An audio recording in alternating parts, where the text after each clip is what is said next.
ನಮಸ್ಕಾರ. ನ್ಯೂಸ್ ಅವರಿಗೆ ತಮ್ಮೆಲ್ಲರಿಗೂ ಆಧಾರದ ಸ್ವಾಗತ. ನಾನು ರಂಗನಾಥ್ ಭಾರದ್ವಾಜ್. ಇವತ್ತು ಕೂಡ ಹಲವಾರು ರಾಜಕೀಯ ಸುದ್ದಿಗಳನ್ನು ಇಟ್ಟುಕೊಂಡು ನಿಮ್ಮ ಮುಂದೆ ಹಾಜರಿದ್ದೀನಿ. ಇದಕ್ಕೆ ಸಂಬಂಧಪಟ್ಟ ಹಾಗೆ ರಾಜಕೀಯ ಮುಖಂಡರು ಕೂಡ ನಮ್ಮ ಜೊತೆಗೆ ಮಾತಾಡಲಿಕ್ಕೆ ತಯಾರಿದ್ದಾರೆ. ಸಾಕಷ್ಟು ಮಾತಾಡೋಣ, ಆದರೆ ಅದಕ್ಕಿಂತ ಮೊದಲು ಹೆಡ್ಲೈನ್ಸ್ ನೋಡೋಣ.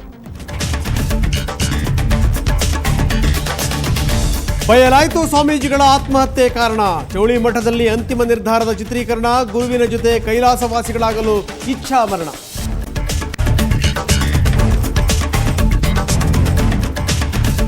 ರಿಲೀಸ್ ಆಯಿತು ಬಿಜೆಪಿ 2ನೇ ಪಟ್ಟಿ. ವಂಚಿತರಾಗಿದ್ದಾರೆ ಸಂಪಂಗಿ ಕಟ್ಟ ಕೃಷ್ಣಯ್ಯ ಶೆಟ್ಟಿ. ಗೋವಿಂದರಾಜನಗರ, ವಿಜಯನಗರದಲ್ಲಿ ಅಪ್ಪ ಮಕ್ಕಳ ವಿರುದ್ಧ ಗುರು ಶಿಷ್ಯರು.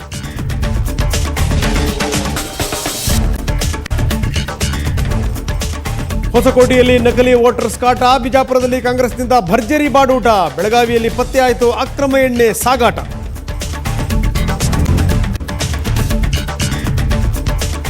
ಅನುಮತಿ ಪಡೆಯದೆ ಪ್ರಚಾರಕ್ಕೆ ಬಳಸಿರುವ ವಾಹನ. ನಟಿ ಪೂಜಾ ಗಾಂಧಿಯಿಂದ ಚುನಾವಣಾ ಅಕ್ರಮ. ರಾಯಚೂರಿನಲ್ಲಿ ಮಳೆ ಹುಡುಗಿಗೆ ನೋಟಿಸ್ ಜಾರಿ.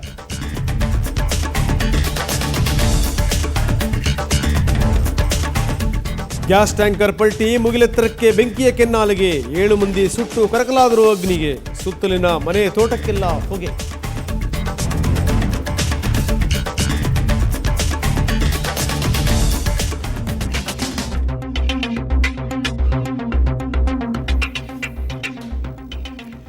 ಬಿಜೆಪಿಯ 2ನೇ ಪಟ್ಟಿ ಇವತ್ತು ರಿಲೀಸ್ ಆಗಿರುವಂಥದ್ದು. ಆದರೆ ಅಲ್ಲೂ ಕೂಡ ಕೆಲವೊಂದು ಗೊಂದಲಗಳಿವೆ. 3 ಜನರಿಗೆ ಇಲ್ಲಿ ಟಿಕೆಟ್ ಸಿಕ್ಕಿಲ್ಲ. ಕೃಷ್ಣಯ್ಯ ಶೆಟ್ಟರಿಗೂ ಕೂಡ 2ನೇ ಪಟ್ಟಿನಲ್ಲೂ ಕೂಡ ಟಿಕೆಟ್ ಸಿಗದೇ ಇರುವಂಥದ್ದು ಊಹಾಪೋಹಕ್ಕೆ ಕಾರಣ ಆಗಿದೆ. ಬಿಜೆಪಿ ಇವತ್ತು 2ನೇ ಪಟ್ಟಿಯನ್ನು ಬಿಡುಗಡೆ ಮಾಡಿದೆ. ಒಂದು ಕೃಷ್ಣಯ್ಯ ಶೆಟ್ಟಿ, ಇನ್ನೊಬ್ಬರು ಸಂಪಂಗಿ, ಮತ್ತೊಬ್ಬರು ಕಟ್ಟಾ ಸುಬ್ರಹ್ಮಣ್ಯ ನಾಯ್ಡು. ಈ 3 ಟಿಕೆಟ್ ನೀಡಲಾಗಿಲ್ಲ. ನಾವು ನೋಡ್ತಾ ಇದ್ದೀವಿ ಯಾರ್ಯಾರಿಗೆ ಟಿಕೆಟ್ ಸಿಕ್ಕಿದೆ ಅನ್ನುವಂಥದ್ದು. ವಿಜಯನಗರದಿಂದ ವಿ ಸೋಮಣ್ಣ, ಗುಲ್ಬರ್ಗಾ ದಕ್ಷಿಣ ದತ್ತಾತ್ರೇಯ ರೇವೂರ್ ಪಾಟೀಲ್, ಹುಣಸೂರು ಅಣ್ಣಯ್ಯ ನಾಯಕ, ಅರಸೀಕೆರೆ ಗಂಗಾಧರ, ಹೊಳೆನರಸೀಪುರದಿಂದ ಹೇಮಂತ್ ಕುಮಾರ್ ಗೌಡ, ಅರಕಲಗೂಡು MK ನಟರಾಜ್, ಪುತ್ತೂರಿನಿಂದ ಸಂಜೀವ್ ಮಠಂದೂರು, ಕುಂದಾಪುರದಿಂದ ಕಿಶೋರ್, ಭದ್ರಾವತಿಯಿಂದ ಶಿವಾಜಿರಾವ್ ಸಿಂಧಿಯಾ, ಶಿಕಾರಿಪುರದಿಂದ ಮಂಜುನಾಥ್, ಸಾಗರದಿಂದ Sharavati Rao, ಸೊರಬದಿಂದ ಚಿಕ್ಕವಳ್ಳಿ Nagarajagowda, ಕುಮಟಾದಿಂದ Suraj Naik, ಶಿರಹಟ್ಟಿಯಿಂದ Ramanna Lamani, ಮುದ್ದೆಬಿಹಾಳದಿಂದ ಬಲಕೇಂದ್ರ Patil, Babaleshwar MS ರುದ್ರೇಗೌಡರು, ವಿಜಯನಗರದಿಂದ Somanna, Humnabad Ratnakar Patil, Sidlaghatta DV Sadashiva, ಬೀದರ್ನಿಂದ Ramesh Kumar Pandey, ಚಾಮರಾಜಪೇಟೆಯಿಂದ BV Ganesh, Govindarajanagar H Ravindra, ಕೋಲಾರದಿಂದ MS Anand, ಮುಳಬಾಗಿಲಿಂದ Srinivasan ಫಟಾಫಟ್, ಹರಿಹರದಿಂದ SM Veeresh, ಚಿಕ್ಕಬಳ್ಳಾಪುರದಿಂದ AV Byregowda, ಲಿಂಗಸೂಗೂರಿನಿಂದ Tippanna Nayak, ಯಾದಗಿರಿಯಿಂದ Chandrashekhar ಮೂಗನೂರು, ಶಹಾಪುರದಿಂದ ಮಲ್ಲಾಬಾದಿ, ಬೀದರ್ನಿಂದ Ramesh Kumar Pandey, ಹೊನ್ನಾಳಿಯಿಂದ Rajkumar, ಚನ್ನಗಿರಿಯಿಂದ HS Shivakumar, ಬ್ಯಾಡಗಿಯಿಂದ Virupakshappa Ballari.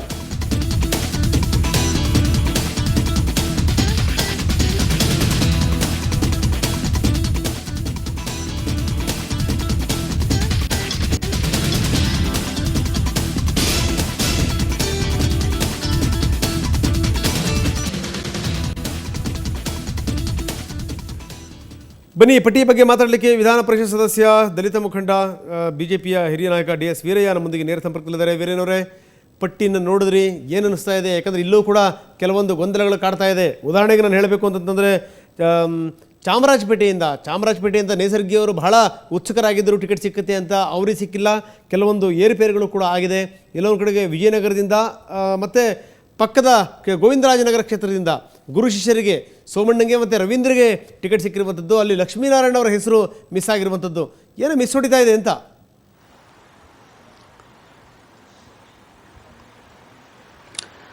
Sir, ಈಗೇನು ನಮ್ಮ 2ನೇ ಪಟ್ಟಿ ಬಿಡುಗಡೆ ಆಗಿದೆ, ಈ ಪಟ್ಟಿಯಲ್ಲಿ ಇರ್ತಂಥವ್ರು ಎಲ್ಲರೂ ಕೂಡ ಈಗಾಗಲೇ ಕಳೆದ 5 ವರ್ಷಗಳಿಂದ MLA ಅಭ್ಯರ್ಥಿಗಳಾಗಬೇಕು ಅಂತೇಳಿ ಆಯಾ ಕ್ಷೇತ್ರಗಳಲ್ಲಿ ಕೆಲಸ ಮಾಡಿರ್ತಕ್ಕಂಥವ್ರು. ಓಕೆ, ಆದ್ರಿಂದ ಕೇಳಿಸ್ತಾ ಇದೆಯಾ? ಕೇಳಿಸ್ತದೆ ಮುಂದುವರಿಸಿ. ಕೇಳಿಸ್ತಾ ಇದೆಯಾ? ಕೇಳಿಸ್ತಾ ಇದೆ, ಮುಂದುವರಿಸಿ ಸರ್. ಸೊ ಆದ್ರಿಂದ ಏನ್ ಎರಡನೇ ಪಟ್ಟಿ ಆಯ್ಕೆ ಆಗಿದೆ, ಇವರೆಲ್ಲರೂ ಕೂಡ MLA ಆಕಾಂಕ್ಷಿಗಳಾಗಿ ಕೆಲಸ ಮಾಡ್ತಾ ಇರತಕ್ಕಂಥವ್ರು ಕಳೆದ 5 ವರ್ಷಗಳಿಂದ. ಇದೇನು ಕೊನೆ ಗಳಿಗೆನಲ್ಲಿ ಮಾಡಿದ ಎಕ್ಸರ್ಸೈಸ್ ಅಲ್ಲ. ಮೊದಲೇ ಈ ಅಭ್ಯರ್ಥಿಗಳಿಗೆ ಸೂಚನೆ ಕೊಟ್ಟು ಆಯಾ ಕ್ಷೇತ್ರಗಳಲ್ಲಿ ಮಾಡಿರ್ತಕ್ಕಂಥದ್ದು. ಎಲ್ಲರೂ ಯುವಕರಿಗೆ ಆದ್ಯತೆ ಕೊಟ್ಟಿದೆ, ಸಾಮಾಜಿಕ ನ್ಯಾಯಕ್ಕೆ ಒತ್ತು ಕೊಟ್ಟಿದ್ದಾರೆ, ಮತ್ತೆ ಗೆಲ್ಲುವುದೇ ಮಾನದಂಡವಾಗಿ ಆಯ್ಕೆ ಆಗಿದೆ. ಆದ್ರಿಂದ ನನಗನ್ಸುತ್ತೆ ಎರಡನೇ ಪಟ್ಟಿ ಬಹಳ ಸಮಂಜಸವಾಗಿದೆ, ಮತ್ತೆ ಸಾಮರ್ಥ್ಯ ಉಳ್ಳವರಿಗೇನೆ ಅಭ್ಯರ್ಥಿಯಾಗಿ ಆಯ್ಕೆ ಮಾಡಲಾಗಿದೆ. ಸೊ ನನಗನ್ಸುತ್ತೆ ಈ ಅಭ್ಯರ್ಥಿಗಳು ಎಲ್ಲರೂ ಕೂಡ ವಿಜಯಶಾಲಿಗಳಾಗೋದ್ರಲ್ಲಿ ಸಂಶಯ ಇಲ್ಲ ಅಂತ ನನಗನ್ಸುತ್ತೆ. ಅಲ್ಲ, ಇನ್ನೊಂದು ಪ್ರಶ್ನೆ ಕೇಳಬೇಕು ನಿಮಗೆ. ಎರಡನೇ ಪಟ್ಟಿನಲ್ಲೂ ಕೂಡ 3 ಜನರ ಹೆಸರು ಮಿಸ್ ಆಗಿರುವಂಥದ್ದು. ಕಟ್ಟಾ ಸುಬ್ರಹ್ಮಣ್ಯ ನಾಯ್ಡು, ಕೃಷ್ಣೇಶ್ ಶೆಟ್ಟರು, ಮತ್ತೆ ತಮ್ಮ ಸ್ನೇಹಿತರು ಸಂಪಂಗಿಯವರು.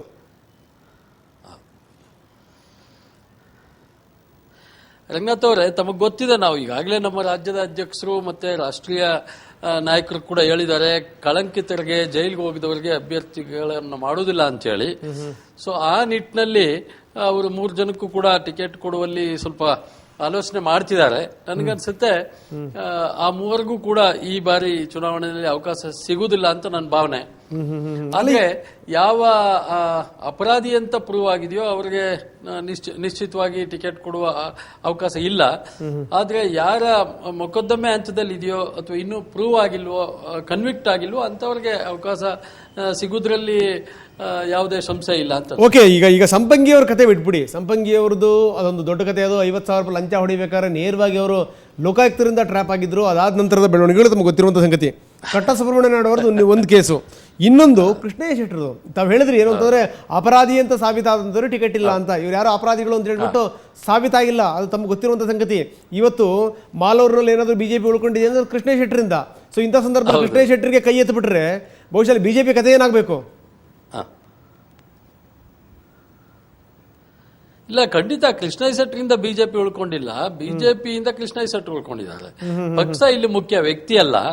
ಮತ್ತೆ ಈಗ 3 ಕೂಡ ಒಂದೇ ರೀತಿಯ ಸಾಲಿನಲ್ಲಿ ಇರೋದ್ರಿಂದ ಒಂದೇ ಮಾನದಂಡ ನಮ್ಮ ರಾಷ್ಟ್ರದ ಮತ್ತು ರಾಜ್ಯದ ನಾಯಕರು ಉಪಯೋಗಿಸಿದ್ದಾರೆ. ಆದ್ರಿಂದ ಕೃಷ್ಣಯ್ಯ ಶೆಟ್ಟಿ ಅವರು ಬಿಜೆಪಿಗೆ ದೊಡ್ಡ ಆಸ್ತಿ ಅನ್ನುವಂಥದ್ರಲ್ಲಿ ಅರ್ಥ ಇಲ್ಲ.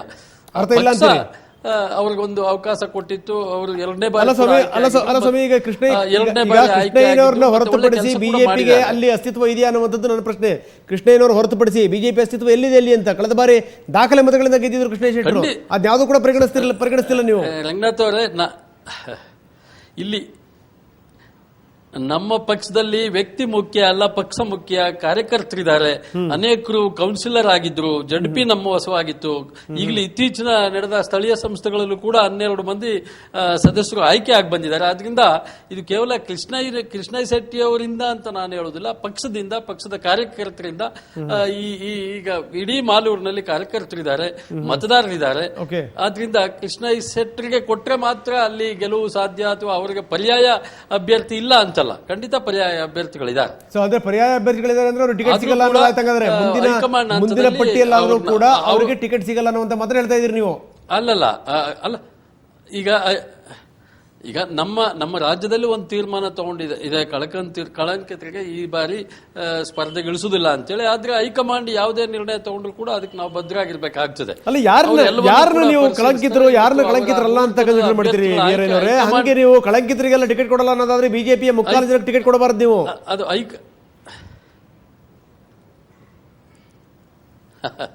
ಅಲ್ಲ, ಅದು ನೀವು ಹೇಳುದು ಸರಿ ಇದೆ. ಆದ್ರೂ ಕೂಡ ಅಳುದು ಸುರಿಯು ಕೆಲಸ ಮಾಡಬೇಕಲ್ಲ. ಇಷ್ಟು ಆಡಳಿತವನ್ನು ಕೊಟ್ಟಿದ್ದೇವೆ, ಒಳ್ಳೆ ಕಾರ್ಯಕ್ರಮಗಳು ಕೊಟ್ಟಿದ್ದೇವೆ, ಜನಪರವಾದ ಕೆಲಸ ಮಾಡಿದ್ದೇವೆ. ಕೆಲವು ತಪ್ಪುಗಳು ನಮ್ಮಿಂದ ಆಗಿವೆ. ಅದೀಗಾಗಲೇ ನಮ್ಮ ನಿನ್ನೆ ನಡೆದಂತ ಮಹಾಸಭೆಯಲ್ಲೂ ಕೂಡ ನಾವು ಕ್ಷಮೆ ಯಾಚಿಸಿದ್ದೇವೆ, ಜನತೆಯನ್ನ ತಪ್ಪು ತಿದ್ದುಕೊಳ್ತೇವೆ ಅಂತ ಹೇಳಿದ್ದೇವೆ. ಮತ್ತೊಮ್ಮೆ ಅವಕಾಶ ಕೊಡಿ, ಆ ತಪ್ಪುಗಳು ಮತ್ತೆ ಆಗದಾಗೆ ನೋಡ್ಕೊಳ್ತೀವಿ ಅನ್ನುವಂತ ಸಂದೇಶ ಕೂಡ ನಾವು ಕೊಟ್ಟಿದ್ದೇವೆ. ಓಕೆ. ಸೊ ನೀವು ಕಳಂಕಿತರು ಅನ್ನುವಂತ ಮಾತನ್ನ ಹೇಳಿದ್ರೆ ನನಗೆ ನನ್ನ ಮನಸ್ಸಲ್ಲಿ ಬಂದಿದ್ದು, ಕುಲ್ಲಂಕುಲ್ಲ 3 ಜನ ಬ್ಲೂ ಫಿಲಂ ನೋಡಿದಂತ ಬ್ಲೂ ಬಾಯ್ಸ್ಗೆ ನೀವು ಟಿಕೆಟ್ ಕೊಡ್ತೀರಿ, ಇನ್ನೊಂದ್ ಕಡೆಗೆ ಪಕ್ಷದ ಕಟ್ಟಾ ಕಾರ್ಯಕರ್ತರ ದುಡಿಯುವಂತವರಿಗೆ ಟಿಕೆಟ್ ನಿರಾಕರಿಸ್ತೀರಿ. ಏನಿದ್ರ ಅರ್ಥ?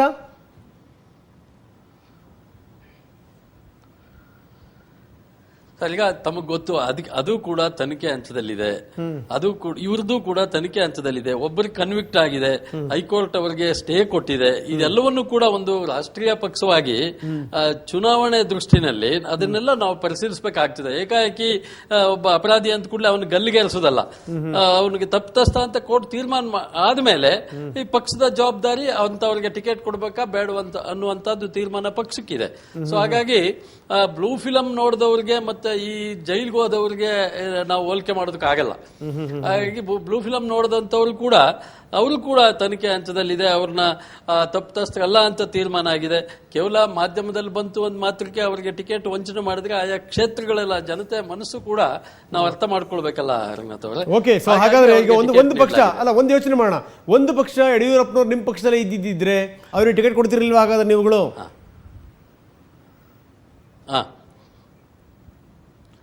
ಯಡಿಯೂರಪ್ಪನವ್ರಿಗೆ ಯಾರು ಹೊರಗಡೆ ಕಳಿಸ್ಲಿಲ್ಲ, ಅವರಾಗಿದ್ದು ನನ್ನ ಪ್ರಶ್ನೆ, ಯಡಿಯೂರಪ್ಪನವರ ಪಕ್ಷದಲ್ಲಿ ಇದ್ದಿದ್ರೆ ನೀವು ಟಿಕೆಟ್ ಕೊಡ್ತಿರ್ಲಿಲ್ವಾ ಜೈಲ್ಗೆ ಹೋಗಿ ಬಂದರು ಅಂತ ಹೇಳಿ? ಅಲ್ಲ, ಯಡಿಯೂರಪ್ಪನವ್ರಿಗೆ ಬಿಟ್ಟಂತ ವಿಷಯ ಅದು. ಅವ್ರದ್ದು ಕೂಡ ಅಪರಾಧಿ ಅಂತ ತೀರ್ಮಾನ ಆಗಿದ್ರೆ ಅವ್ರಿಗೂ ಕೊಡ್ತಿರ್ಲಿಲ್ಲ.